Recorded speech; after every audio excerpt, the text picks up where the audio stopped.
Yeah, gotta make sure it actually like all goes through. What's your shirt, Simba? Gojo. Dope. Gojo and also Gojo.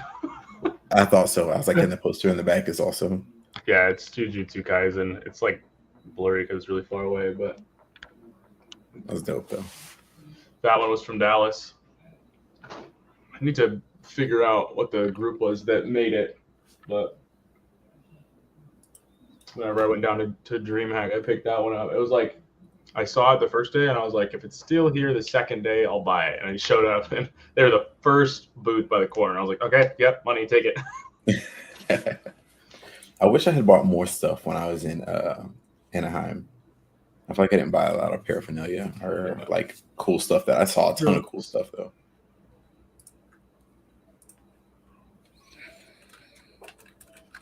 Oh.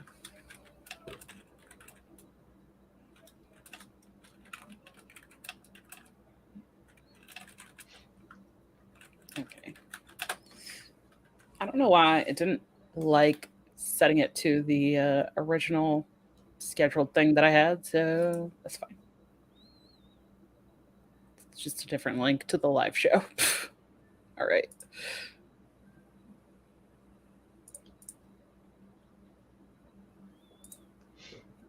Okay.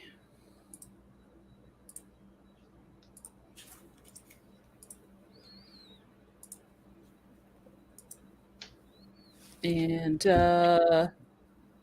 Itachi, when I do the lead-in, like the intro, do you still just want me to be like, just say, we're your host, Dragon Rider and Itachi, and then you can like wave or say hi at that point, and then mention that we're joined by a guest, or? Yes, I'm totally good with that. That's good. Okay. And if you wanted to like me to say us individually. Okay.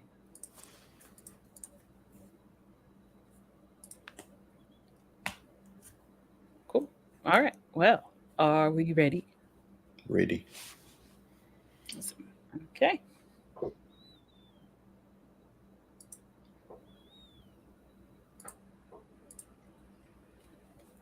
Welcome to episode 1 of the TCCG Roundtable. We're your hosts, Dragon Rider and Itachi. Hello, hello. Hello. And this week we are joined by our special guest, Simba. How you doing? I'm great. I'm super excited to be here. I love card games so much. Yes, I am excited for this. I know when I was kind of reaching out to you before this was all like getting official, and it was like, how many card games have you played? Like, you like card games? Yeah. And you're like, oh, I've played so many. It was like, all right, perfect, bet you're in. Like, let's go. Well, how about to kick things off? Can you answer a couple questions for you? We'll kind of do like a mini interview here. We've got some questions, so I'll kind of throw them at you all at once here. Okay. So can you tell us about your history with card games? So like, what got you into cards? What card games have you played? And what do you do involving cards? Is it like content? Do you do tournaments or competitive play? You travel? Just local events? Any and all? What is it that you do with cards? So I got into card games because my dad used to play Magic. He wasn't playing when I was born, but he still had all of his cards, like all of his Magic the Gathering cards, in his boxes next to all of his like sleeved comic books. And so eventually, I go downstairs and my mom's like, don't touch these boxes specifically. So I touched the boxes. So I didn't mess up any of the comics. Classic. And he was more than willing to like show me like, oh, these are all my Magic the Gathering cards I used to play all the time. And I was like, cool. And so I learned how to build some decks and he taught me how to play. And the other side of that is my mom was never really big into video games, especially not first-person shooter games. So like I played Pokemon when I was really little, but she was okay with me playing the card games because no one was dying. There was no blood and gore. So I was like, okay, if I can play cards, I'll play cards. That's fine. What card games have I played? Well, So Magic the Gathering. I collected Pokemon cards for a while. I didn't really play. I did sort of like playing in high school, middle school, but it wasn't really playing. It was more like I have a cool card, you have a cool card. Like we didn't know the rules and we didn't know how to use the energy. We didn't nothing. But we'd play. I played Yu-Gi-Oh for a long time. I played. I don't know if Bakugan counts as a card game. Oh, it counts. Ever watched that one? Yeah, with the cards and the little rolly balls. Yeah, so I played. I still have a collection set of Bakugan. I also played Chaotic. I don't know if anybody's heard of Chaotic. That was on like WB Kids. So I played Chaotic. I got into Hearthstone on accident in 2014 because that was the year I went to college, and I bought a new PlayStation 4 with Destiny 1, and we couldn't play it because of the peer-to-peer file sharing rules for the Wi-Fi. Since Destiny is all online, it was like nobody on campus could play. And so I was like, well, what am I supposed to do? And so there were some people on my floor playing League of Legends, Dota, and somebody was playing Hearthstone. And so I've been playing that since 2014. I currently play Marvel Snap on the phone. I got in the beta with my Android. So 1 point for Android. I don't know if it's better than iPhone, but play that for sure. Storybook Brawl on Steam. It's sort of like Hearthstone Battlegrounds, that style of play. And if there's anything else I have forgotten. It's a pretty sizable list still. But yeah, I like to play. I like to play for fun. I prefer to play competitively. Almost anything. Play any mode competitively. I would really love to get into casting. Hearthstone at the moment would be preferred because I'm the most familiar with it and I've been playing it for the longest time.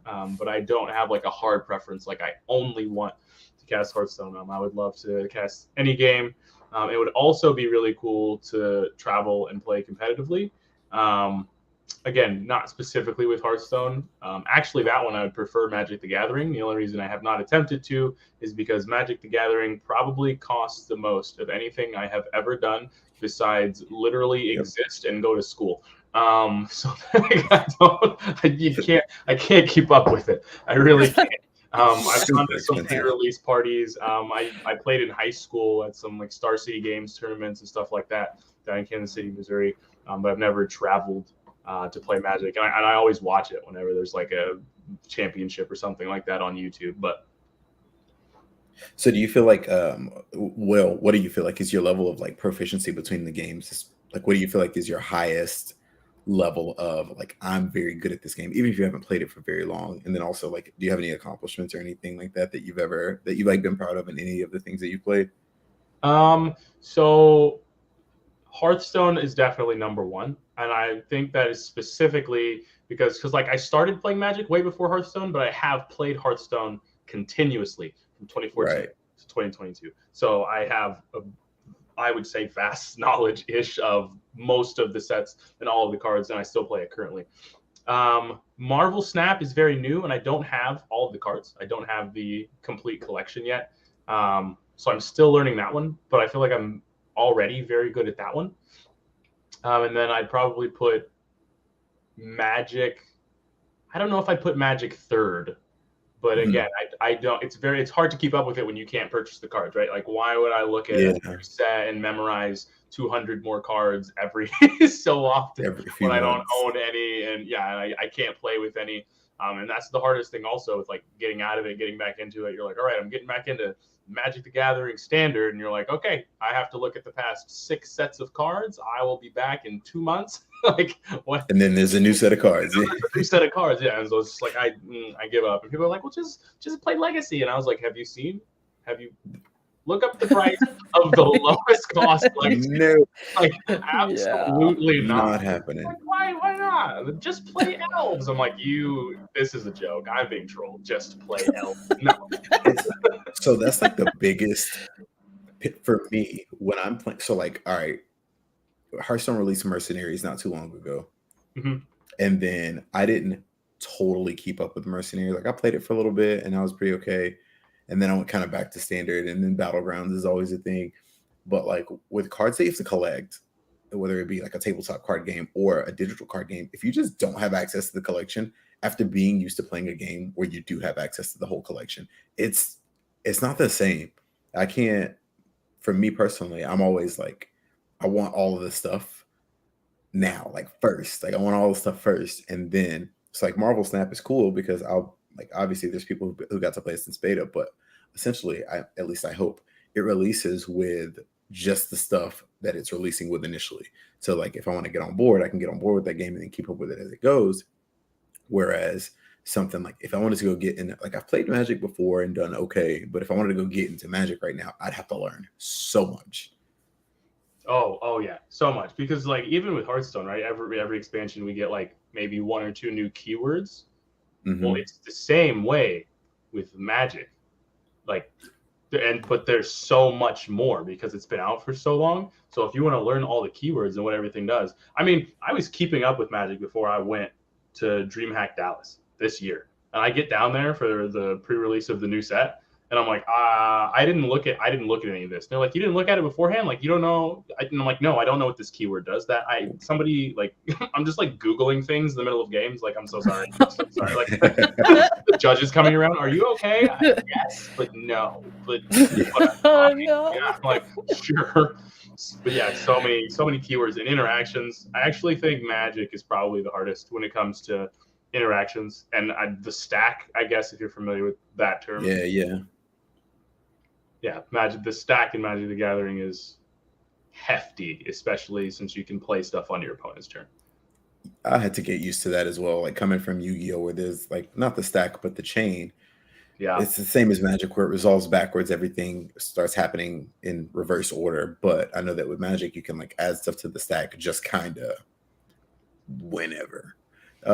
Yu-Gi-Oh, you can't really do that, and there's a point at which the chain just stops. So like Magic, it's like another thing, another thing. I don't know how Magic didn't end up the face of memes about like you've activated my trap card, because like in terms of doing stuff on your turn, Magic was way ahead of the game, like way ahead of the times on that.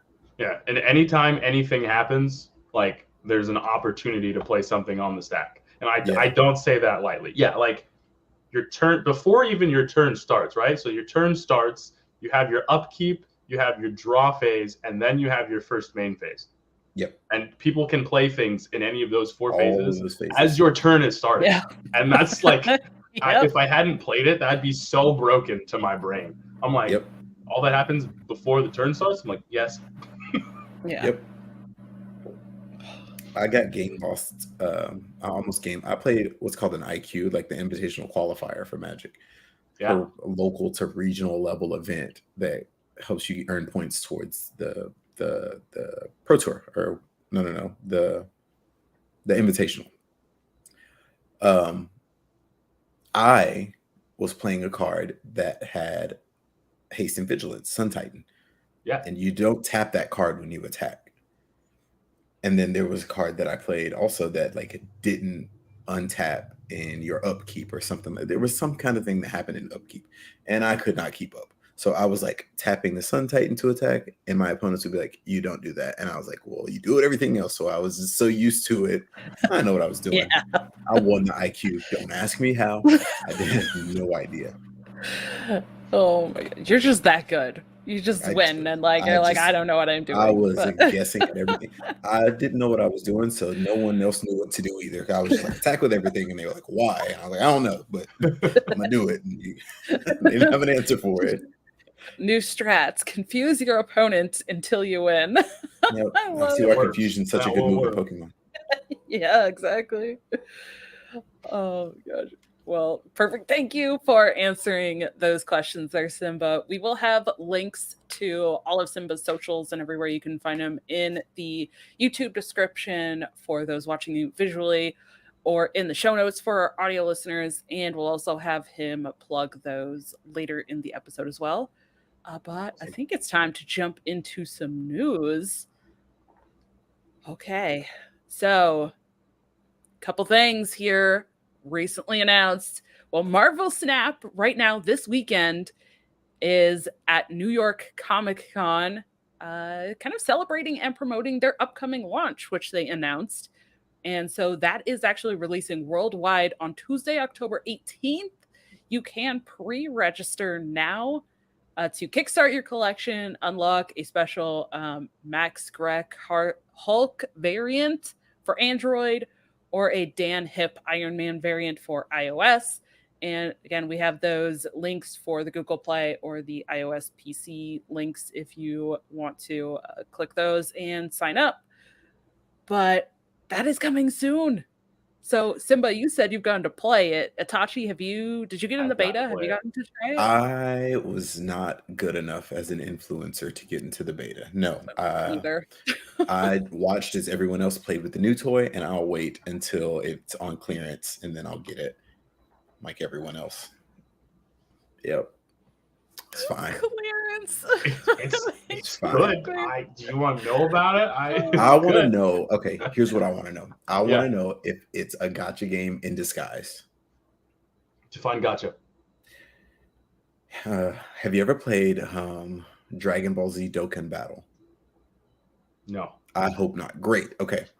Perfect. The premise of the gacha game is that stuff releases at such an alarming pace, and you have to purchase this stuff in order to keep up with the progression of the game. Otherwise, you fall way, way, way behind. And I say a gacha game in disguise because a lot of times they'll offer it up as if you can earn anything you want for free, technically. But the reality of it is that if you don't pay the money and if you don't buy the stuff, you're just not going to get there at the pace that everyone else is, and you'll find yourself falling way behind. Okay, that makes sense. I would say no. I can confirm that you can get all of the cards without spending any money. However, like I said earlier, I do not have all of the cards because one of the ways that you earn cards is actually by upgrading the cards that you already have, which sounds odd. But as you upgrade your cards, you get points towards your collection, and then you go through and there's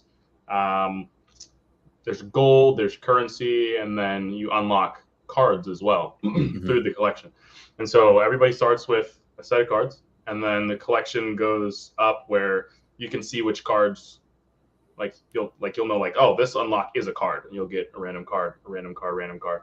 Then after a certain point, you start to get what's called collector's caches, and those can open up to be boosters for any of the cards you already have to help you upgrade them, currency, or a random card.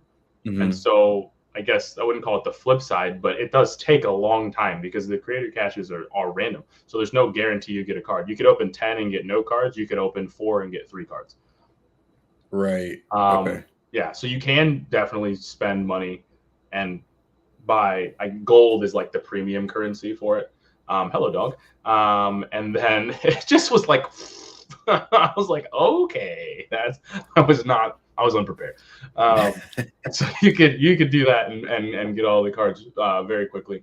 Or like I've just been playing it, and they do provide a lot of ways to earn the boosters for the cards, the currency to like pay for the upgrades for the cards, and like gold, which you can use to purchase card variants, which is kind of the most like unique thing about the game is the card variants, right? Like your collection, you could be playing the same card as someone else, but it could be a different card art style. You have different borders around it. You can have it be 3D, animated, like tons of different things for just this one card.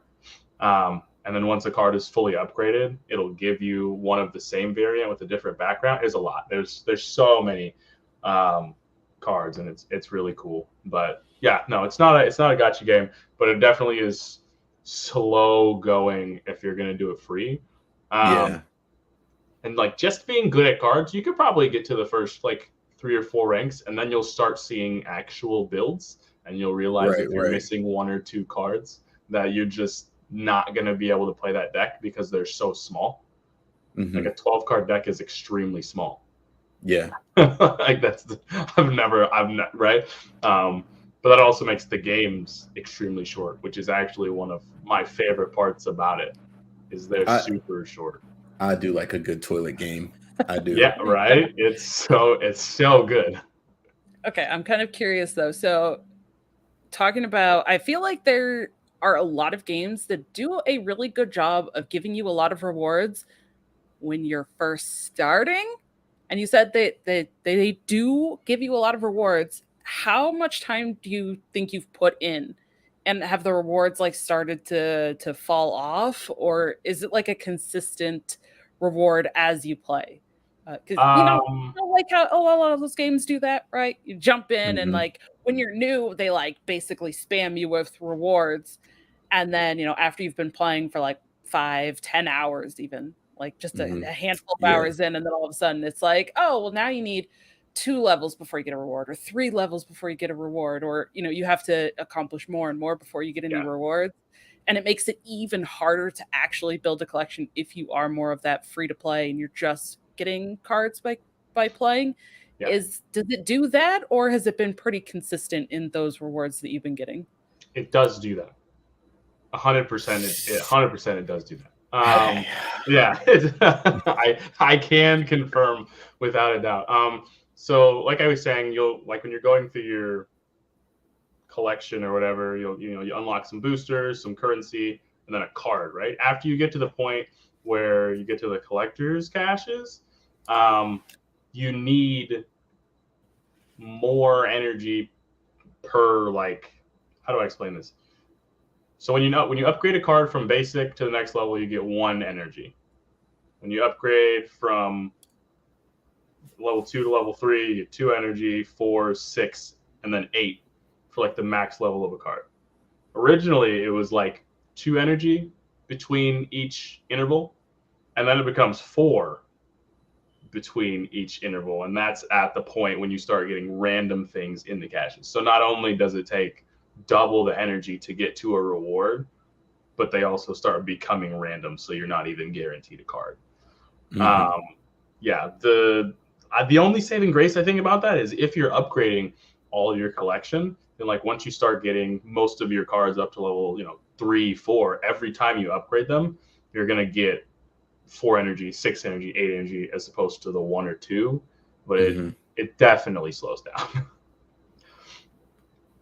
So what's if you could liken the gameplay to anything that you've ever done, what is it similar to? I haven't seen. I've sheltered myself from the phenomenon, if you will. I didn't want to know how it was played. I wanted to be completely in discovery mode once I got a hold to it finally. And I've done pretty good at that. I've seen Twitch streams where people have set up, and I'm just kind of like spoiler myself out of there, like get out of there before I see too much. But like, if you could liken it to anything without directly describing how you play the game, what would you liken it to? I have honestly never played a game where the main concept of the game looks like how it does in Marvel Snap. Oh, I'm a go broke. I've not honestly, like you said, you don't know anything. I don't know.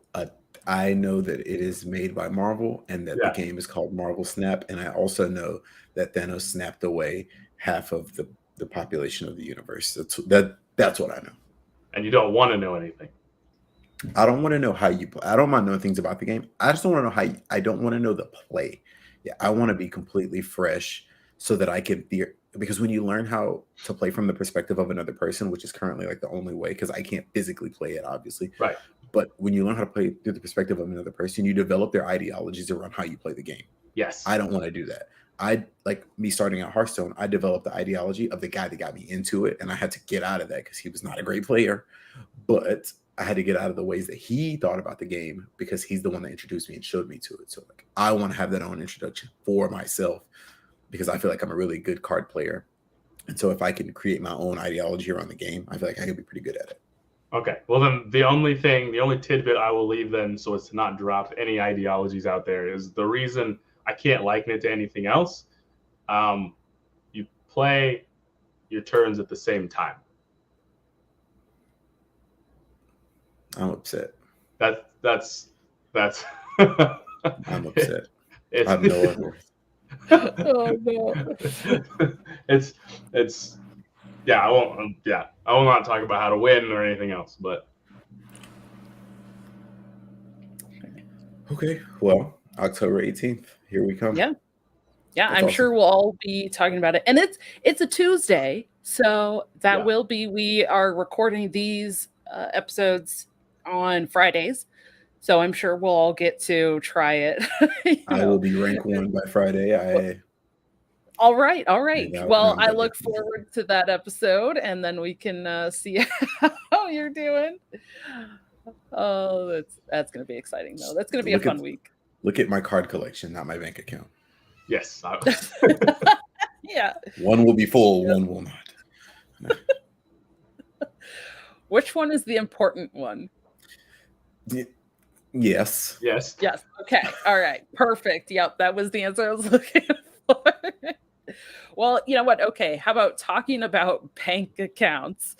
The next item of news that we have is that Wizards of the Coast has announced the 30th anniversary edition collectible set.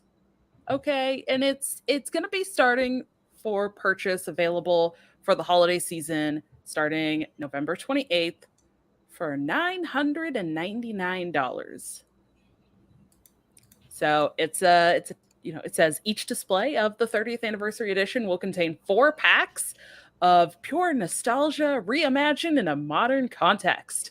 Each pack contains 15 cards, 13 cards in the modern frame, 1 rare, 3 uncommons, 7 commons, and 2 basic lands, plus 1 basic land in the retro frame, and 1 additional retro frame card, and plus a token. We have the link to the full article if you want to read through that whole article, look at exactly like what those frames look like if you're not familiar with them and all of that. But I personally have seen a lot of talk about this on like Twitter and social medias, and it doesn't seem like a lot of it has been positive talk. And I feel like that's probably around the price point. But I wanted to hear what you guys thought about this. Have you looked into this? Is this something that you've considered? You know, are you going to get it, or what are your thoughts on this? Simba, I have let's start very with specifically considered not buying this. I'm not gonna lie to you. Like, I saw it and I was like, oh, cool. And then I was like, oh, so you're gonna make me spend more money for old things. And so the reason it gets me is because you don't know what you're getting, right? You know, like sometimes you go to the store and you get a pre-made deck and it's like, and it comes with this card in holofoil. And so if you really want it, you can get that. The pre-made deck is like, okay, but you get the card that you want. Like, you know, you get the card that you want. When it comes to Magic, like, just because it's old doesn't mean that it's good. And so if I wanted something for nostalgia, personally, I would want something that was already printed, because not only like that's the stuff that's going to be worth more and going to be taken care of and already sleeved. And so this stuff is like, I don't know. It won't be old for another 30 years. And by that time, you know, the original cards are going to be worth even more and even more rare. And you're not going to want to play with these things. Like if you're buying these cards, these are not cards that you're going to want to just like rip the package open, put in some random sleeves you got down at Goblin Games, and then like. Well, you can't. They're not even tournament legal. Yes, I forgot to mention that. Yeah, you can't play them in tournaments. I didn't even know that about it. Yeah, they're meant to be collectible, I guess. Yeah, but it also shows, like, you know, based on what I was saying earlier, like why I stopped playing Magic. Like, I've had stints of playing Magic. It's just so expensive, and so like being in the space, I'm not surprised that this is the price point that they threw it out there at. It's not. I look at it and I want to vomit, but I'm not like shocked. So there's a comparison here to everybody knows, if you've ever touched Yu-Gi-Oh or heard of Yu-Gi-Oh, you know what Blue Eyes White Dragon is. Yes. Konami did a thing a couple years back, a year and a half ago or so, and I missed out, and I'm so sad that I did. I tried, but I was unable to procure. But they released a platinum Blue Eyes White Dragon. The card was literally made out of platinum, and it came in a case. Wow. There were only 1,000 copies printed, and they made that known ahead of time. It was the price tag was exactly the same. It was $1,000 price tag, and they were numbered for authenticity's sake and for collector's sake. But like I said, there was 1,000 pre-announced. They told you how many they had. This, I don't know how many they're printing. I don't know when this printing stops. How do I know how collectors this is? It's not a collector's item if it's mass available. Black Lotus, Mox, Ruby Set, like those are all collectors because they were once a very common card, but now not so, like not very common, quote unquote. They were once obtainable by easier means than going to the store or ordering online, despite the price tag, right? So I've played Yu-Gi-Oh decks with cards, single cards that cost more than $1,000. So to buy this, $1,000 display of non-tournament legal cards, which means people who like playing high rarity cards in their deck, this has no value to them. People who binge spend for things like this has no value to them. So as a collector, I love collecting. I have a ton of collector stuff right there. But like I said, authenticity's sake, numerical sake, like you don't know what is it just a cash grab for Wizards of the Coast? Konami doesn't make a lot of good decisions, but the Blue Eyes was a great decision, I thought. And those things are currently worth minimum $3,000 now. You're not getting out of the door for less than $3,000, maybe $2,500 if you know a guy. But like, I just don't see the same. I don't see the same value being presented in terms of being a collector here. Yeah, and to your point, you knew the card. But like you said, Blue Eyes White Dragon. Like you knew what card. Yeah. That's why I was talking about like the faces at the store. Like I'll buy this deck if I get this card. I don't know what I'm getting in that. Yeah. Yeah, and it's still just packs, right? So even if there is a limited number of cards, like a specific pool of cards that are in this set, you're still opening packs. So it's like a chance to still get those instead of the price point for knowing exactly what you will be getting. That they're not tournament legal. And like you said, that was a big thing for me as well when I was reading through the article. It's like, well, how many are there going to be? Like, we don't know. It didn't say. They did say that there's going to be more information like coming soon on how the purchasing and all that's going to work.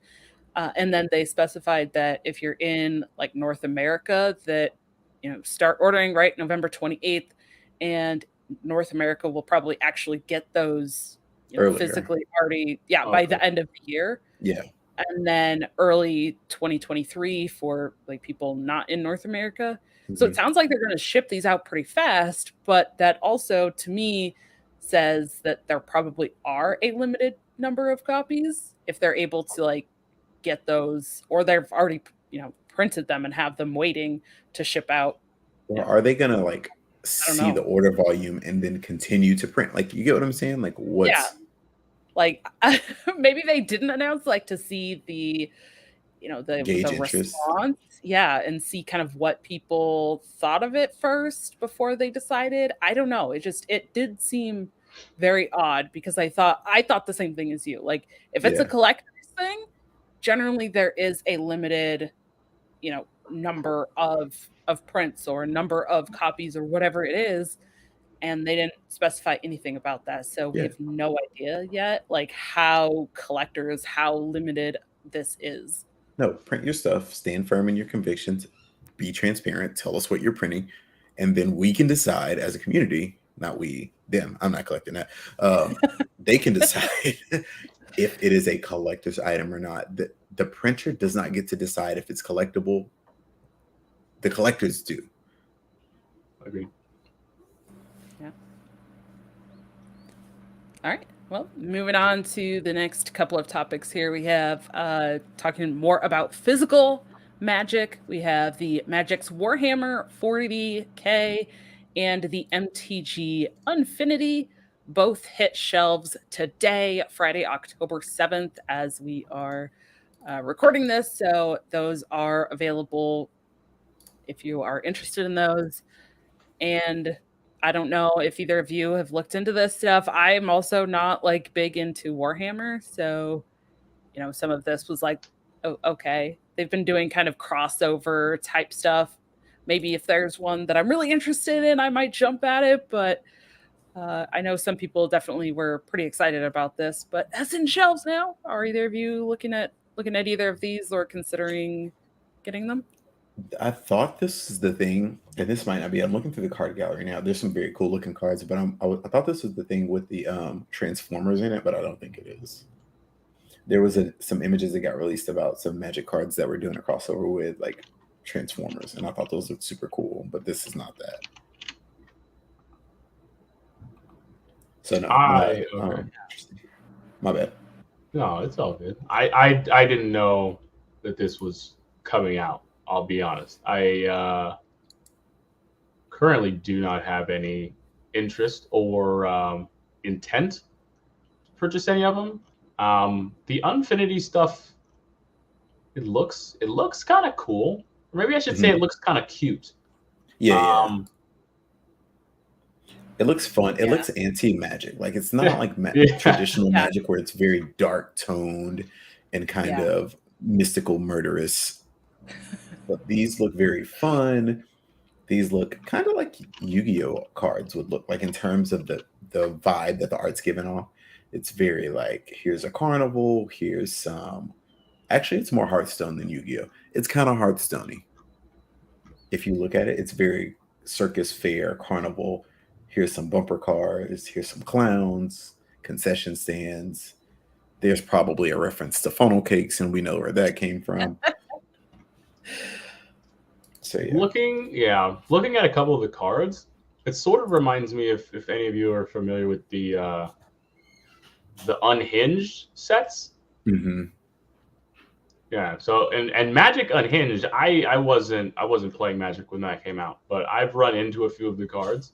And while I don't have many, Unhinged probably has to be one of the most fun things I've ever seen put out in any card game. Like broken border cards, 2-piece cards, cards that literally involve you trying to sneak playing the card like in real time. Like it was ridiculous. And so you obviously don't play them in standard, but that might be what makes it so much fun.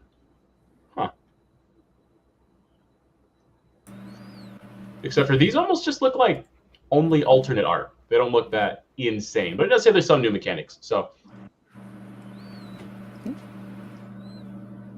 All right. And the last bullet point here, I think Itachi also wanted to mention something, but we also have the MTG Arenas Alchemy Dominaria mini expansion, which is 30 cards plus some other changes and other things in the game, all launched for MTGA yesterday, Thursday, October 6th. And they also have a code right now. Play DMUA with the P and then DMUA are all capitalized. You can enter that code in the game to get 3 free packs. So that's kind of exciting. Free packs are always nice. Yeah. I might just log in just to get free packs just because they've offered. I don't play Arena at all anymore. I tried it. It's very clunky, and like Magic's a clunky game already by design. It's very slow. And then the game is also very slow. Like it felt like I would take forever to play a match. And so I gave it up.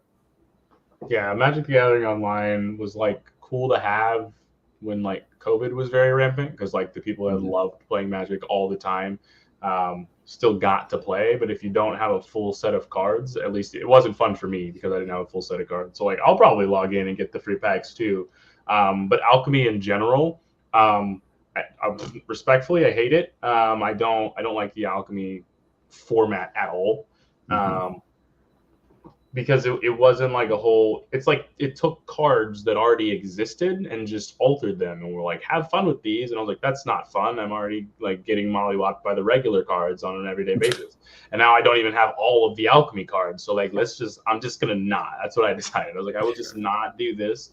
And it wasn't really fun to watch either, like on Twitch or like YouTube videos from the people I watch. Because, of course they're going to try it out. And I was like, this is not.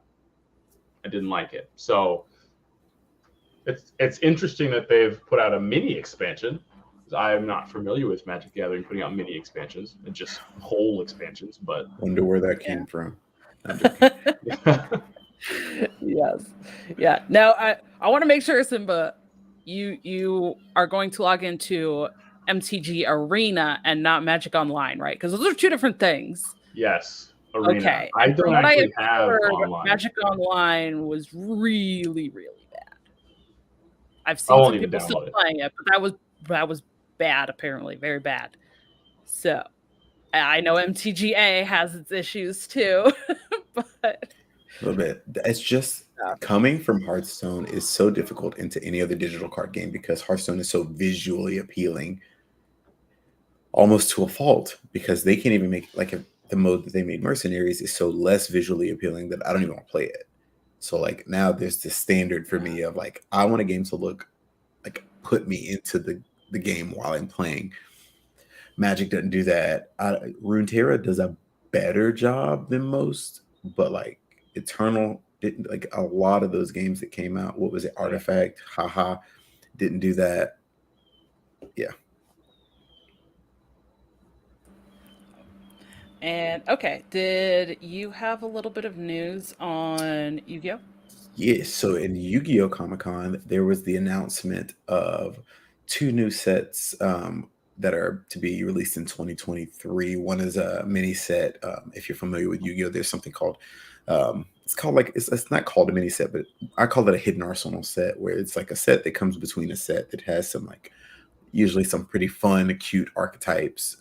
That's where the lore of Yu-Gi-Oh primarily comes from. Those mini sets in between. They introduce a lot of dogmatic. And it's funny because some of the name of the archetypes are dogmatica. There's a lot of dogmatic art lore in Yu-Gi-Oh! It's very interesting. And also at Comic-Con, they had this Rescue Rabbit plushie. It's a little bunny rabbit. It's like yay high. I'm going to post an image of what it actually looks like so that you guys can just like say, oh, not the plushie itself, but just like what the card itself looks like. It's just a beautiful card. I got my first, well, not my first, but one of my first regional tops with this card. I'm going to copy it and then I'm going to put it here to you guys in the studio. Except it won't let me. There we go. Anyway, so you had to, in order to win this plushie, though, you had to duel the master. And duel the master is such an interesting format in Yu-Gi-Oh! To liken it to Hearthstone, it's kind of like playing a wild deck versus your opponent playing a standard deck. So like the master gets the wild deck and has all the favor, and then you have to play a standard deck to try to win. It's kind of like some of the trials that been in solo mode in Hearthstone, where you have to build a specific deck in order to beat the deck that you know you're going to face. In Magic the Gathering, it would be like playing Legacy against Standard, and there's just no way. It just is not happening most of the time. So yeah, very hard to win the plushie. Very cute. A lot of people were selling it for like $250+ minimum. So big that's a collect. People have decided that is a collector's item. It was not announced as such. They just made it very hard to win. So yeah, now it's a collector's item. It's very cute. It's a very sought after card. Prize. That's it. That first picture in the top left. Yep, that's the little plushie. Rescue rabbit. Yo, I need it. So he's got his little walkie-talkie on his neck. It's cute. It's cute. I love that card. So yeah, that was really cool. That was something that Konami did at Comic-Con this past weekend, or this current weekend. Sorry. Oh, all right. Would you like to cover our competitive play topics for us, Satoshi? Yes. So currently, Hearthstone Masters Tour Maw and Disorder is this weekend. It started today. The first 4 rounds were today. There are some fantastic players that started out 4-0. I saw Fury Hunter up there. I saw Okashinsuke. I saw Fudov, Fudov, I don't know, Fudov5. I don't know what his name actually is. Fudov, who's somebody I've seen a lot. So that is Friday through Sunday, I believe. So Friday through Sunday. I don't know what time zone they're playing in, but they played earlier today. So it's either EU or North American time zone. I think it's based off of CEST. So yeah, Central European time. Central. Okay, so it's Euro time. Yeah. So it's the last Masters Tour event of this year before the fall, and also before the World Championships. And so that link is also going to be in the show notes. And just to kind of name some of the cool, like some of the players that are very good records right now that may be of name. So there's, like I said, Fudovi, Oka Shinsuke, Fury Hunter is 4-0, Pun is 4-0, Letta, Pocket Train, they are both 4-0. Dardar Binks, a person who plays in THL, which is the league that we've played in, is 4-0. Impact, highly polarizing figure in Hearthstone community, is 4-0. Language Hacker 3-1. There's Definition in there 3-1. Luna Love 3-1. Casey Utsuna, Leandro Leal, Taco Cat, Dizdemon, No Hands Gamer, and then the list goes on. There's just a ton of really good Habu Gabu's 3-1. Impanizado, Bunny Hopper, ton. Nalgidon's 3-1. I'm just looking through the list here at this point. Frenetics 3-1. And there's a lot of very recognizable names. ZLSJS, also 3-1. Dead Draw 3-1. Plastic, Trahesian.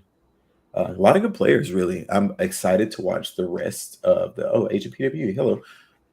Excited to watch the rest of this Masters Tour play out, because a lot of names that I understand are really, really good players. Maybe they can teach me how to get back into Standard, because I've just been so out this most recent expansion, and then the mini set came out, and I just have not, like, the mini set came out and I had no idea what any of the cards did. I was that disconnected, and that's just so unusual for me.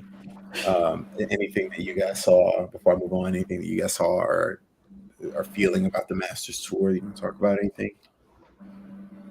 You guys watching it all? It's hard to, because it starts at like 11 o'clock at night or midnight or something my time, and during the week, like, I have to get up at 5 a.m. for work, so Yeah. no, I'm not watching this one, but I'll probably try to go back and watch some of the VODs.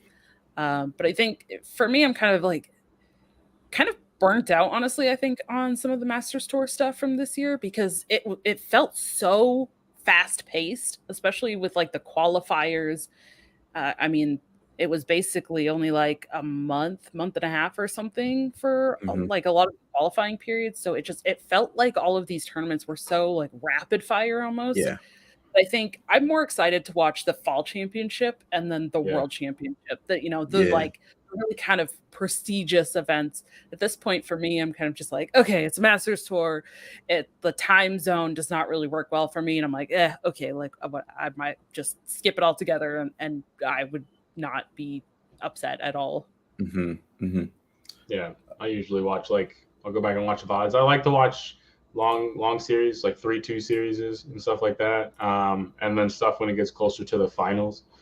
But just setting aside hours of time, since, like you said, I also can't really watch when they're playing. That's different. I've spent whole days watching Hearthstone sometimes. I mean, and doing stuff like I'll put it on the TV in the living room or something. Like, yeah, I've done that, but if I'm asleep and then I have to put it on later. And I'm not having the most fun with the current Standard rotation, or at least what's come in tournaments.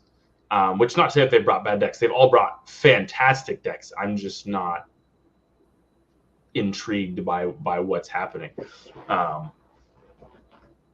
personally. So I'm glad to hear so many people are doing well, though, and like still able to hold these amazing records and keep their cool and their wits about them, despite the set and the time zone. And like, that's really cool to me, even though I haven't seen anything, that those people are still playing so exceptionally well with the current meta. So I will say there are some interesting decks that I ran across as I was scouring through and seeing what some of the Masters Tour top players are playing. The player who's in first place, Noor, which he's in first place based on standings and tiebreakers, but he's 4-0 along with a ton of other people, 20 to be exact. But he is playing 4 Renathal decks, so 40 card decks, Ram Druid, Spooky Mage, Quest Priest, and he is playing Jailer Paladin. And he is the only 4-0 player to be playing Jailer Paladin. Actually, the only other I can only find maybe 2 other players in the top 64 currently that are playing Jailer Paladin. So that's very interesting. Shuzo DS is playing Edwin Rogue, which I thought was completely out. He's also 4-0. I'll say they because I don't know how they identify, but they're 4-0. So that was really interesting to me.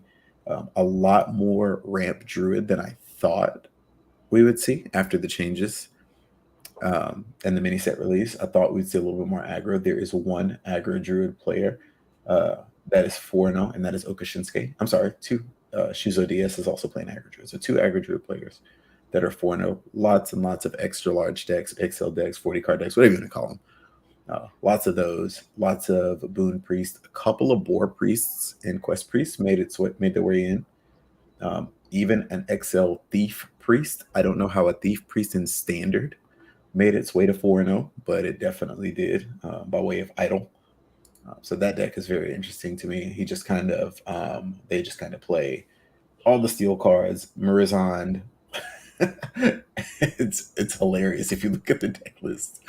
It's just like, I'm gonna kill all your stuff and steal everything that you have, and you will quit the game before your life or your HP ever reaches 0. So interesting stuff going on in the Master Sword. So excited to see it play out. I really would like to see some interesting games.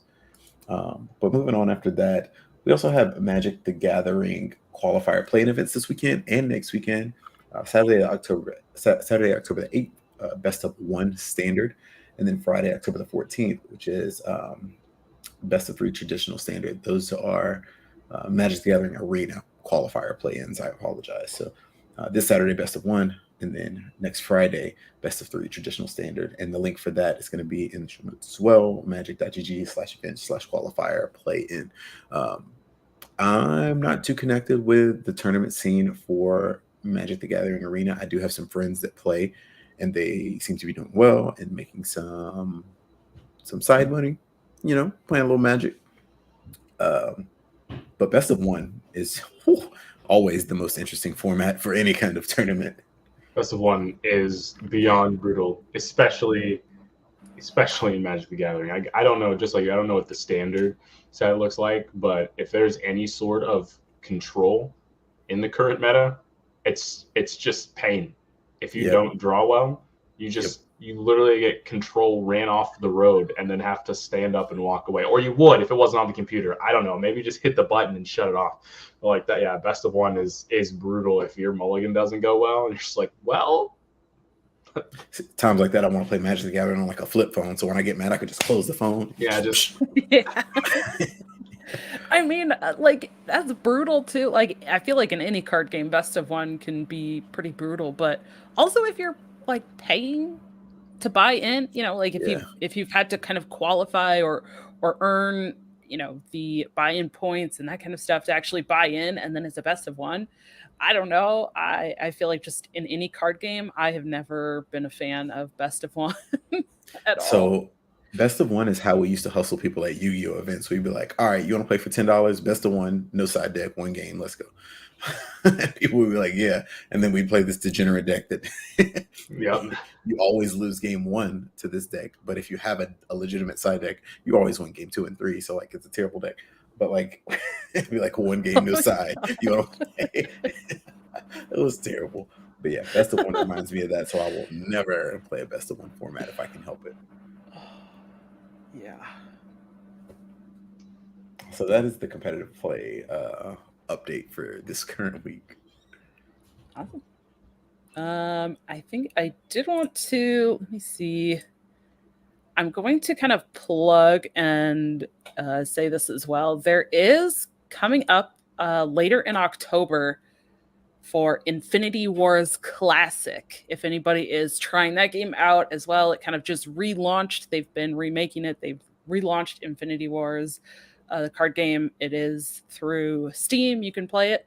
October 21st and 22nd, they do have qualifiers.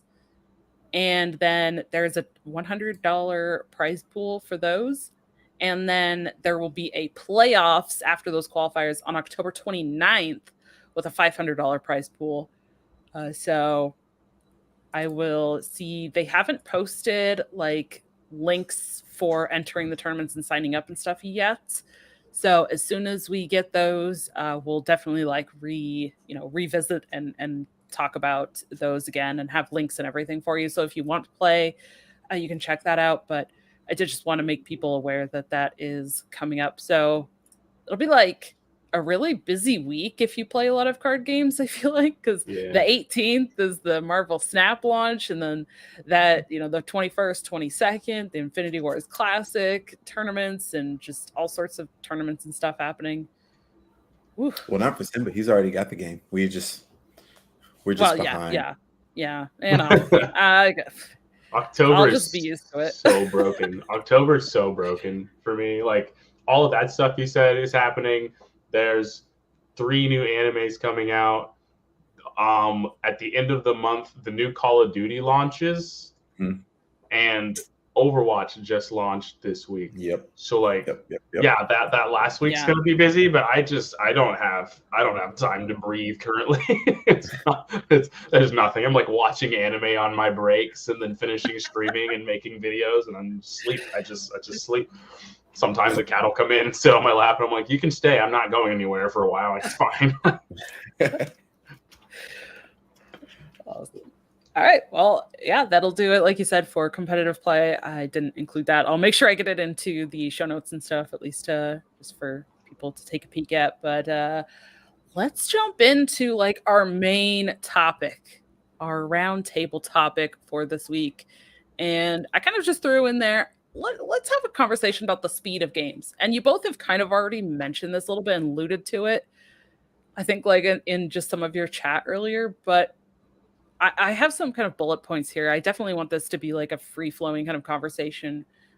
So I kind of just want to bring these points up first, and then we can kind of just have an open-ended conversation about this.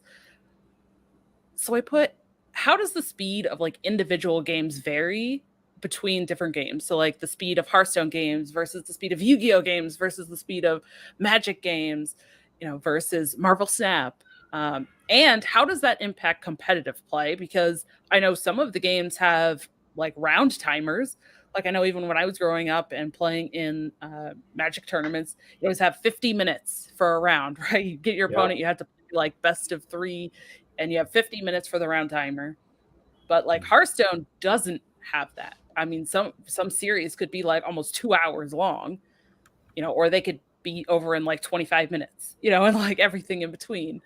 And also just in general, what's the difference in the speed of card games in physical formats versus digital formats? And then I want to ask you guys both, we can save this for later, but like, are faster matches a trend that you think will continue, and why? Now we could get to that, but I think we should have a discussion first just about like the speed of games and talk about that. So Itachi, I see you. Yeah. All right. Take it away. All right. So in terms of the speed, like every game is built to be its own speed. Magic is a slower game because for the first few turns of the game, you do a limited amount of things for sure. Hearthstone's the same. Any resource-based game is going to be a little bit slower than a non-resource-based game like Yu-Gi-Oh, where you can just do everything you like. Turn 1, I can literally, in Yu-Gi-Oh, put up a bunch of cards. I can start with 5 cards in my hand and in the turn with 5 cards in my hand, but also a field full of monsters and spells and traps that tell you that you don't get to play the game. So there's definitely a difference in the speed of the games, but it's interesting. What's interesting about it is, so speed of the games doesn't always mean that like everybody's doing things quickly. Like me and Timber were talking earlier about Magic Snap, and he was saying that the turns were played simultaneously. In Yu-Gi-Oh, it's kind of the same, where there's so many things that I can do in your turn. It's almost like we're playing the same turn. Your turn is my turn. But the thing about that game is that you could play. I've seen games where a single turn lasts 20 minutes in Yu-Gi-Oh! A single turn. Turn 1 will last, actually turn 0 will last 20 minutes or more. And I've seen matches last well into the hour mark. Now, this game has a timer, 40 to 45 minutes, depending on the event that you're in. Their time rules are terrible. I won't go into that this very second. I'll come back, but their time rules are terrible. But like Hearthstone is a game that's self-timed. You have a minute and a half per turn, every turn. You have 75 seconds. Does not matter what you do in those 75 seconds, that is your time limit. So while matches may go longer because there were more turns taken, you get the benefit of having had more turns taken. It's not like I'm going to sit here and do this and watch my opponent play solitaire for 45 minutes. And then I realize that I can't play. And then we go to game 2 and I never got to touch the game. That doesn't happen in Magic either. So that's my gripe with the current state of Yu-Gi-Oh! And it's so hard to feel competitive in that game. If I fly to Minneapolis, which there's a YCS, a Yu-Gi-Oh! Championship Series event in Minneapolis this week or next week, I find it hard to justify flying to Minneapolis, sitting across from my table or opponent round 1 and watching him play because he won the dice roll. I don't get to play. I go first in game 2. He does the same thing where he just watches me play. And then he goes first in game 3 and I watch him play again. And we get up and we sign the match slip and we go about our merry ways. Nothing feels competitive about that. I don't feel like I had a chance, right? Hearthstone's a little bit different, primarily because it's a younger game. And I think the player base is different in that we expect to be able to have impactful and meaningful decisions. And I think growing to expect that in a card game is my standard. Yu-Gi-Oh! Is an addiction that I've been desperately trying to kick. I'm in rehab. These are all Yu-Gi-Oh! Cards. I have no morals. So yeah, that's my take on the speed difference in card games, how it affects competitive play. I'd much rather play a game where I feel like I had decisions to make in my losses as opposed to a game where my only decision was not flicking my wrist a little bit harder when I rolled the dice. Yeah. I agree with most of that. I don't know that a lot of the card games out right now have like terrible speed rules. I do agree that if you don't get to play, that's just terrible. And that is a thing that I like when it comes to Hearthstone. I've actually been like low-key blessed with that. The thing that irritates me the most with Hearthstone is when people like turn 1 rope all the way down. Like getting roped on turn 1 and 2 is not super fun, but that's actually not like a terrible thing because at most, right, you're only losing 75 seconds. And so that's awesome. Whereas like over the board games, or I guess at the table games, I said over the board like it was chess. It's like you said, it's round timers. And so usually that doesn't affect anything until the last game, or at least from my experience, right? You can play like a fine tempoed game 1, game 2, and then game 3, you hear 10 minutes left, and you're like, well, both of our other games took 25 minutes, so I don't know what I'm going to do here. And stuff like that definitely disrupts play, which I think is another benefit, especially when it comes to Hearthstone. We talked about how there's no time limits. If the game's going to go long, it's just going to go long. You don't have to rush it in order to win the game. But then for like Marvel Snap, the games are so short. It's just different. It's simply different because it's also designed different, right? Smaller decks, smaller time. You can get in, you can get out.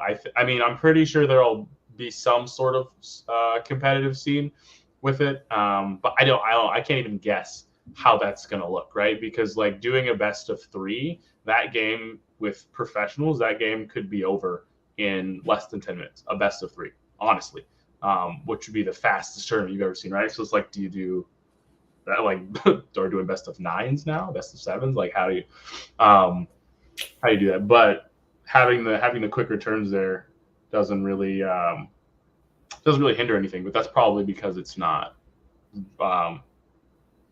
super resource based. Like you don't have a ton of resource options. The time is definitely impactful.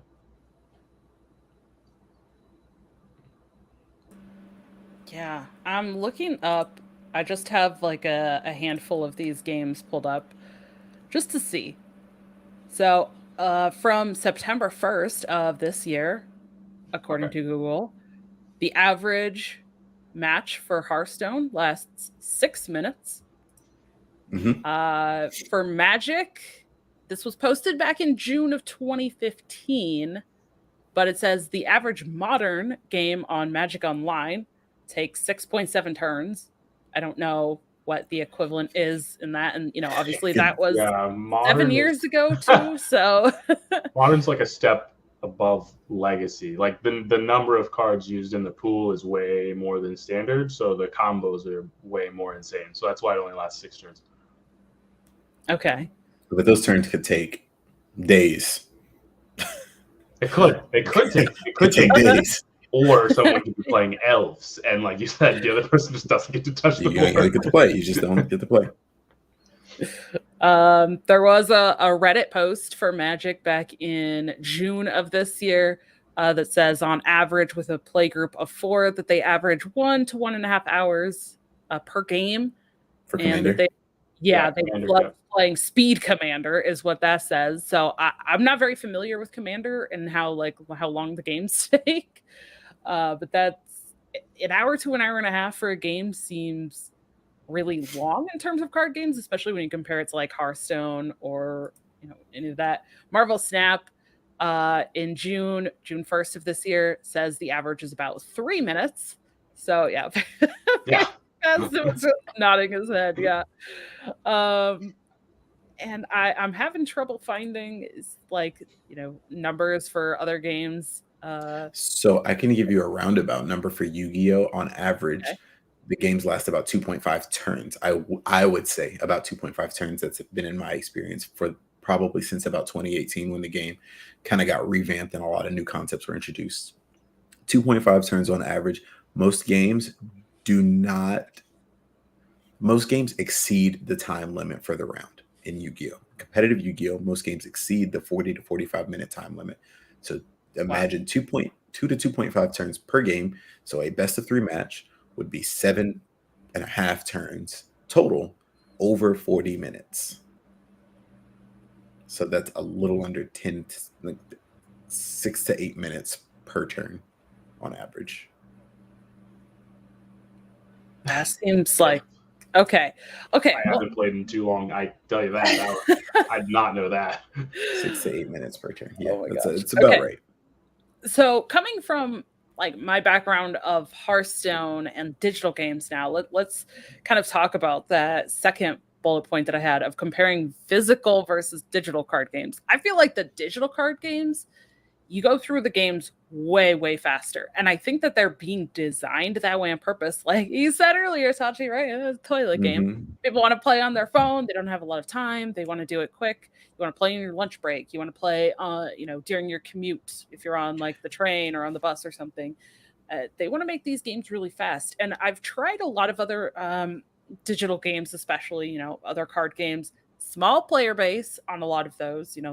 They're trying to cash in on the digital card game space, but they also seem very fast. I remember playing physical games and I felt like I played those so slow and I had to really re-look at the cards and then be like, oh, okay. Plus you have to explain things that you're doing. And like you mentioned, there's no, like Hearthstone has a built-in timer for the turns. So like you are automatically limited, or like the physical cards especially don't have that limit. So for me, I'm a naturally competitive person. I do everything with some kind of competition in mind. But with that being said, I like to have fun. And if I'm playing a game, let's talk about Runeterra, let's talk about Magic the Gathering, let's talk about not Hearthstone, and I'll explain why in a second. But if I'm playing a game where I will be alone as I play, I am not sitting across the table from an opponent. I might be in my bed. I might be on the couch. I might be on the toilet. I might be on a break at work. If I'm playing alone, I don't want to wait for my opponent to think about what they're going to do. I don't want to sit there at a blank screen and wait for them to play a card. I don't want to do that. That's not fun to me. It feels like I'm wasting time.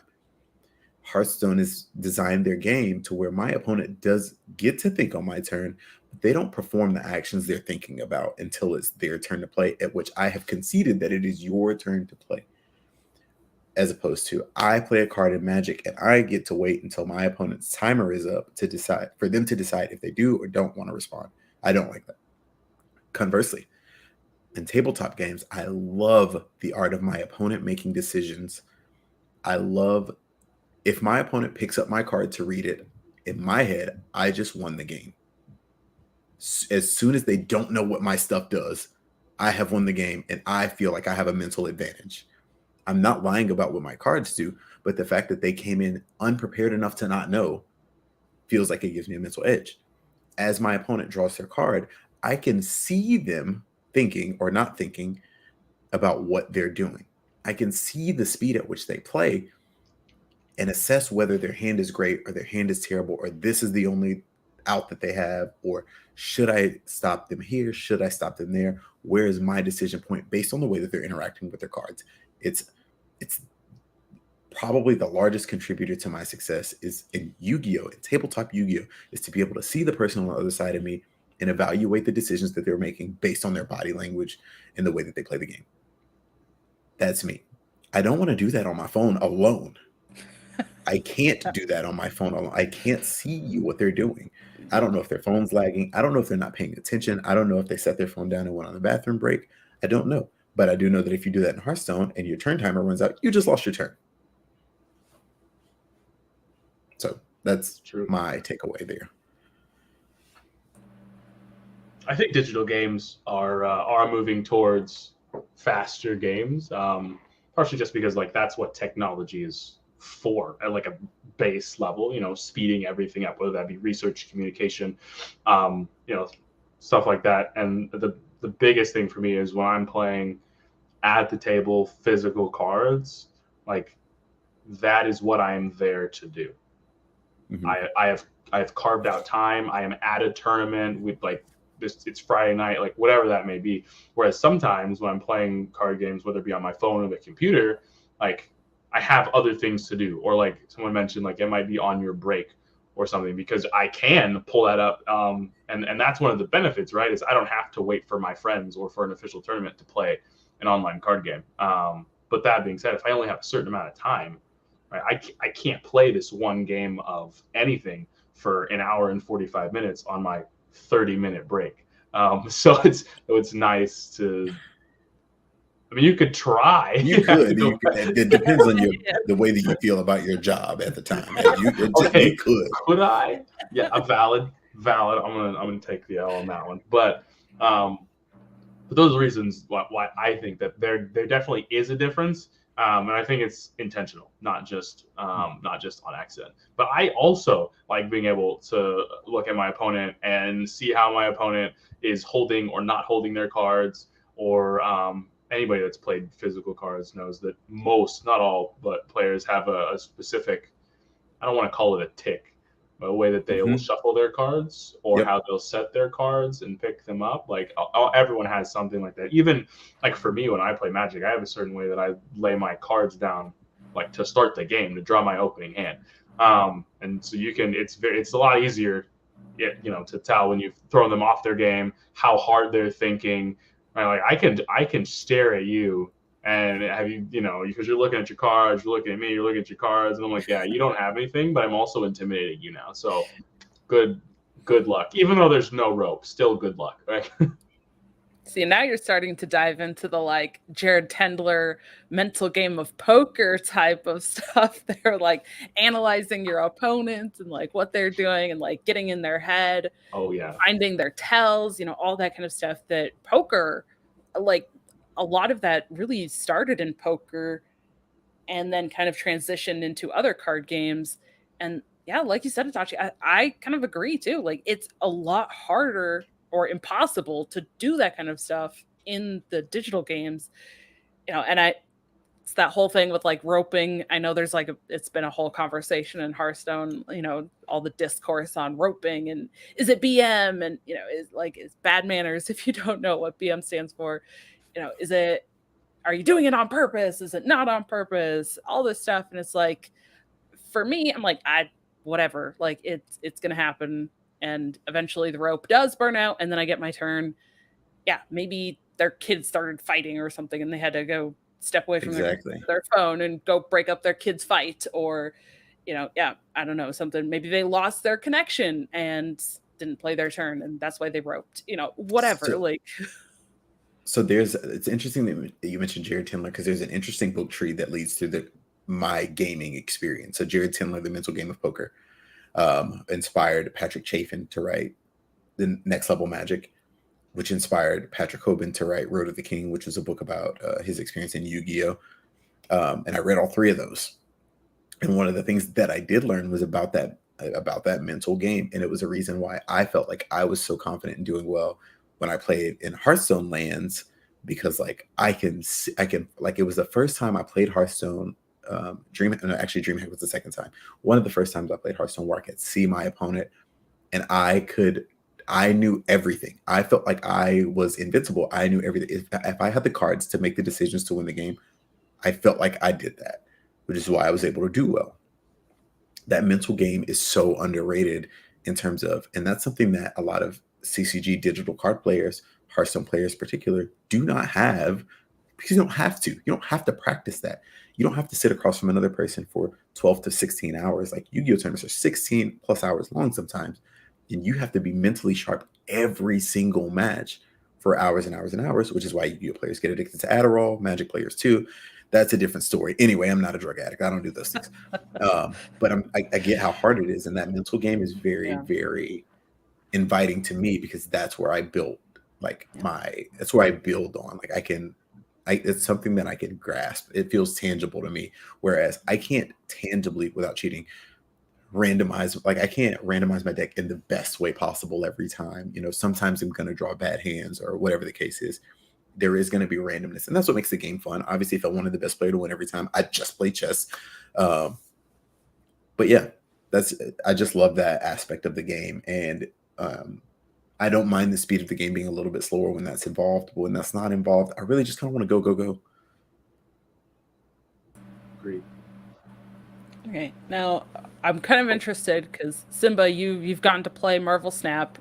We're definitely going to be trying it in like a week and a half when it comes out. Can you talk about the speed there and like compare it to your experience with other card games? Like, how does it feel having that really, really fast pace? I mean, you were kind of agreeing when it was like, 3-minute average games. Is that something that was enjoyable and a good experience? And is it so much faster because you have those simultaneous turns? It is enjoyable. I do have fun playing it. The simultaneous turns is a huge factor. Like, think about even like I know it's different for Yu-Gi-Oh, but you said average turn is like 6 minutes, right? Mm-hmm. Yeah, so I guess it'd be like an average game being 6 minutes if you played on like opposite turns. Like if you had a turn, then your opponent had a turn, which is, I mean, insane. Like for a full game to be in 6 minutes, and it's half of that time. But playing cards on the same turn, there's so much that, because you don't want to know about how it's played, that I like love. You can talk. You're good. You're good. It's there's a lot of card interactions based on where you play them on the board. And so even that is what makes it difficult while playing at the same time. It's not just plays card, most power wins. You can affect your opponent's cards, you can destroy your opponent's cards, you can make your opponent's cards cost more, which throws off their mana curve. Like there's still a bunch of stuff that you can do, and there's cards with abilities, cards without abilities. And it's fun because I can just play it whenever. I could wake up. I could do it in the car. It's really easy to play while like I'm on the bike at the gym at the end of my workout. If I wanted to do that, like you can play it wherever. But I don't think I enjoy it more than long-term card games. I'll be honest about that. It doesn't necessarily feel like a kid's game, but that's part of what I like about strategy. Is, and I don't even know if I've ever used this term before, but like long form strategy is like I don't know, like that's what I enjoy about that's what I enjoy about chess. That's what I enjoy about Hearthstone. That's what I enjoy about Magic. That's honestly part of what I enjoy about it. It's not necessarily saying I need half an hour games, but making multiple decisions along the road at all times, trying to win a game. And part of that's because that's what I feel I'm like really good at just in life, is like strategy. Like I play shooter games for fun, but I think I'm good at strategy stuff. But I don't think this is a card game trend though, either for like faster speed games. I think I wouldn't say that Marvel Snap is a one of, but I think it's going to be very, very niche because the way most card games are designed, your deck is almost always at least double the size of a deck in Marvel Snap. And so I think that, you know what I mean? Like if you have a 60 card deck and your games are lasting 3 minutes, you're playing like 6 of your cards. So it's like, why, you know, like, why did I even show up and build a deck and make this collection to, you know, like that'd be insane if I only got to play 6 cards over the course of all your turns too. Not even just your opponent played and you didn't get to. Like you've played all your turns over the whole game, and here's your whole rest of your deck just sitting there. Like I would be like, I don't want to do this. That sounds horrible.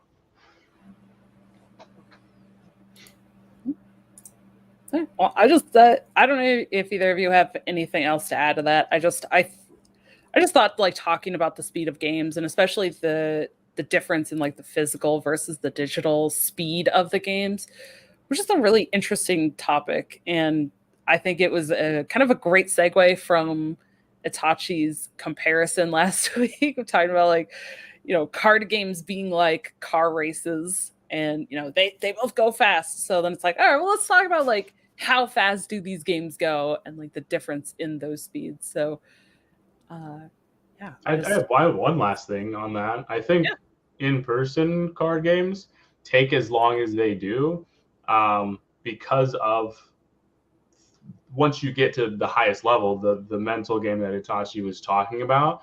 When I can see you and you can see me, if we're both doing the same thing and I can see you analyze me and I'm trying to analyze you at the same time, like it makes me second guess things. It makes me triple guess things. If I had a plan, I thought you were going to do it and you don't do it, I'm like, why did they do that, right? Are they bluffing me? Do they have a terrible hand? Is there a combo I have not thought about? And sometimes when I'm playing Hearthstone, I don't think about any of those things. Right? Like sometimes I'll get hit with a mutinous, and I'm just like, oh, I wasn't gonna play around. I wasn't gonna play around that. Like, you know, like, no chance I was gonna play around that. You can't do it. I think that's a huge like major at the table factor because like I just won't even. I'll be playing Hearthstone, and I'm just like, well, this seems like the best card to play, and then they'll play a card, and I'm like, I could have played around that if I like total like instant punish, but like, oh wow.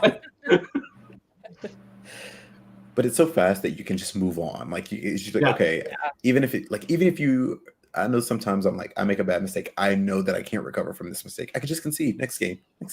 We're done.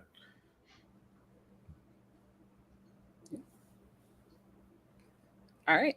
Well, I think that is probably going to wrap it up for our roundtable topic of the week. Now, we have some lightning round questions for our guest. There's 4. So I'd like if Itachi and I, we'll switch off. I can do the first one, you'll do the second. We'll alternate, and then Simba can give us some quick answers, gut reaction, answer how you feel. Don't think about it. Just bam, answer. All right. First question: if you were a card from any of the card games that you've played, which one would you be? Elemental Hero Flame Wingman. Nice. Favorite type or archetype of deck to play? Mid-range. And I know people have like different, like what does mid-range mean? But those, I like to make the most decisions I possibly can while playing. Okay. What's one goal you have for yourself in the card game sphere?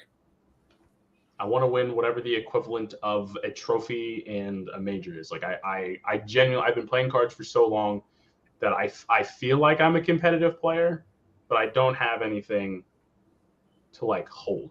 And I don't need anything, right? Like I'm a competitive card player. I know that, but I would really like to go out and win something. Fair. Do you prefer digital or physical cards? I prefer physical cards. You want to touch that thing? I got you. Yeah, you gotta lay it down.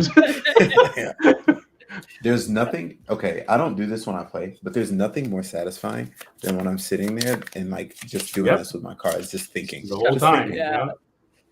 Or I don't know. Like I feel like I'm not alone in this. I always loved when you open packs, like that new pack smell. Like you always you open pack and you always had to just like smell the pack. I don't know, maybe. And then this thing, weird, but just letting the sleeves, like if you've got good sleeves, just letting them like slide around in your hands. I love that. Yeah, well, and that's another thing, right? Like you can sleeve your physical cards, and like we get card backs in Hearthstone, and that's cool, right? It's basically like sleeving your card, but it's not. If you've played with sleeved cards, it's not sleeved cards. It's so funny because are awesome. If anybody watches this that plays Yu-Gi-Oh, this card is just like a trigger. It's an instant. It's like PTSD. It's such a trigger. Y'all don't have to know why. It's just hilarious for me to think about. If anybody watches that, they're like, I hate that card. What is it? It's called Mystic Mind. It's a card that says if your opponent controls more monsters than you do, they can't play the game. They can't activate monster effects. They can't attack. They can't do anything. It's a field spell, so it just stays on the field. Yeah.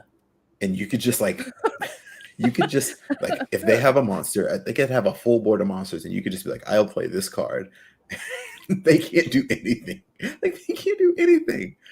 And so you just sit there and you go, okay, well, in Yu-Gi-Oh, if you can't draw a card, you lose the game.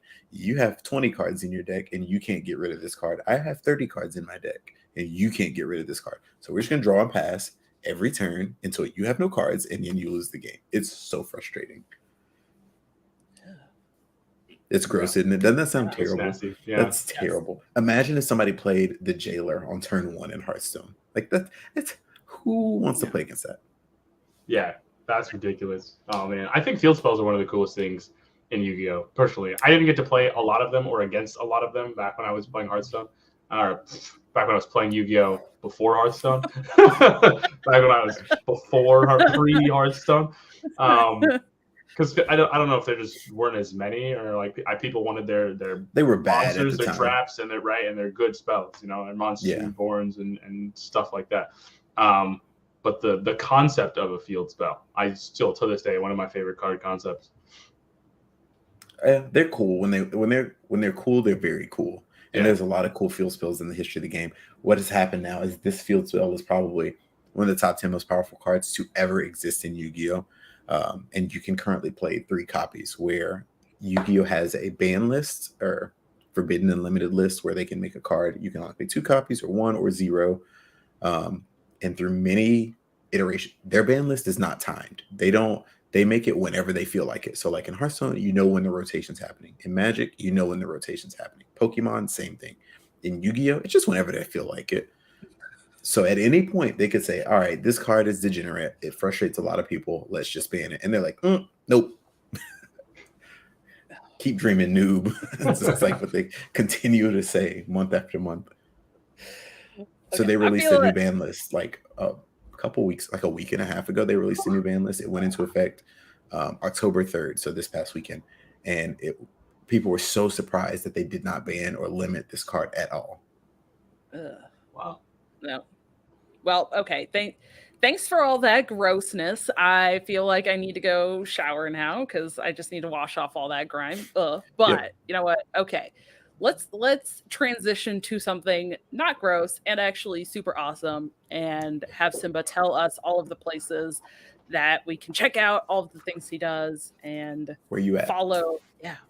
So you can come to my house. I live in Kansas. No, please do not come to my place of residence. So my socials, I know they're going to be posted out there, but most all of them, Twitter, Instagram, Twitch, things of that nature. Simba, and Simba has 2 I's, SIIMBA, TV_ is what that is.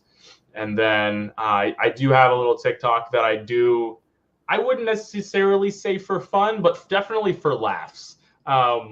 Shit's gigs. I like to interact with people. That's where I like to talk a lot about things going on in the world.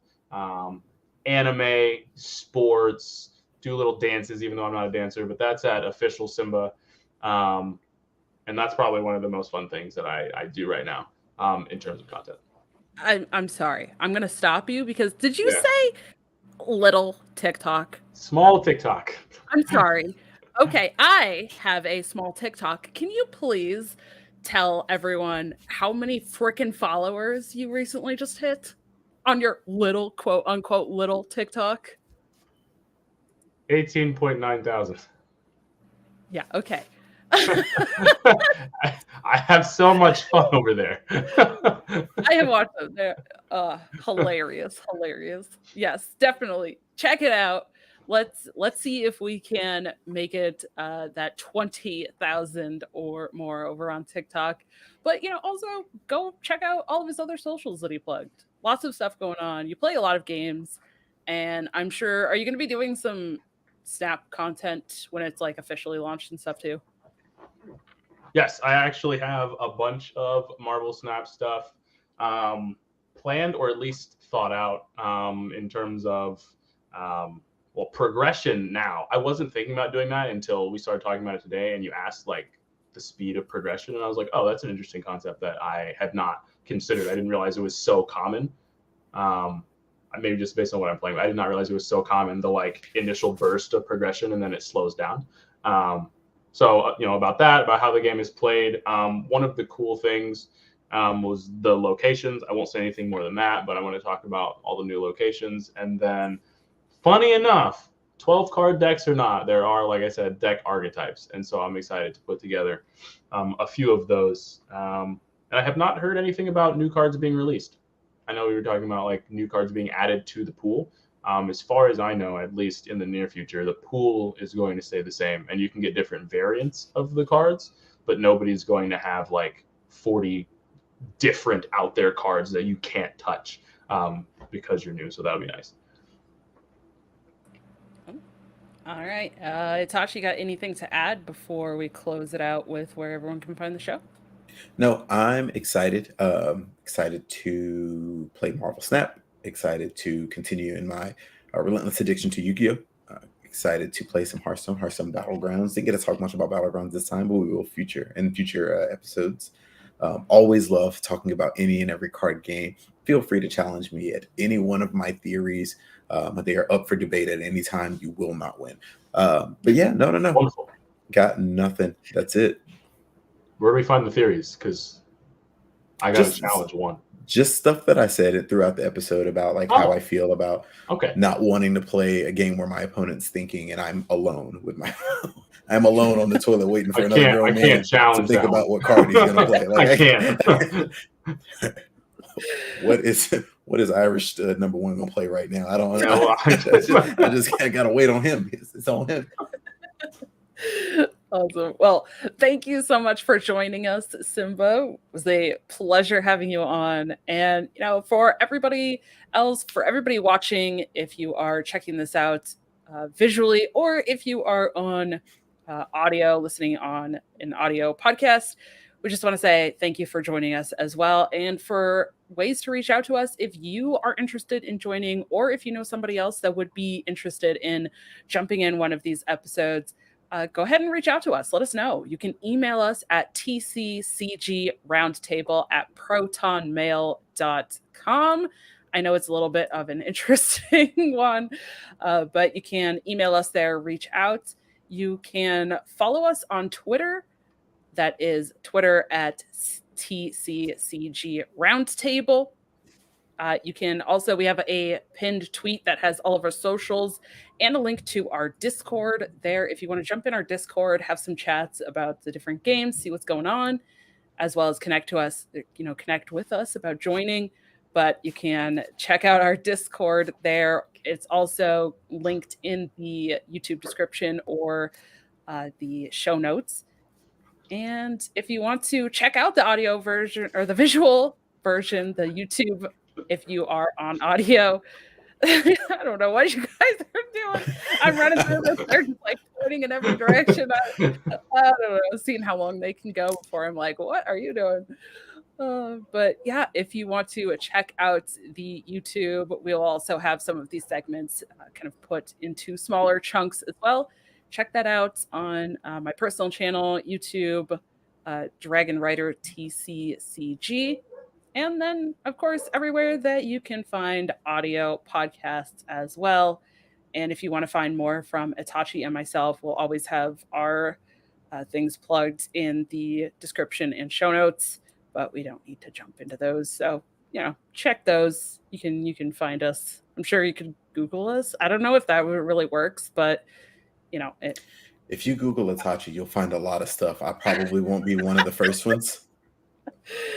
Yeah, there you go. You know, just Twitter is probably the easiest way to find us because we're linked on there. But you know, thank you so much to everyone for checking this out and listening and joining us this week. And we'll see you at the roundtable. Peace.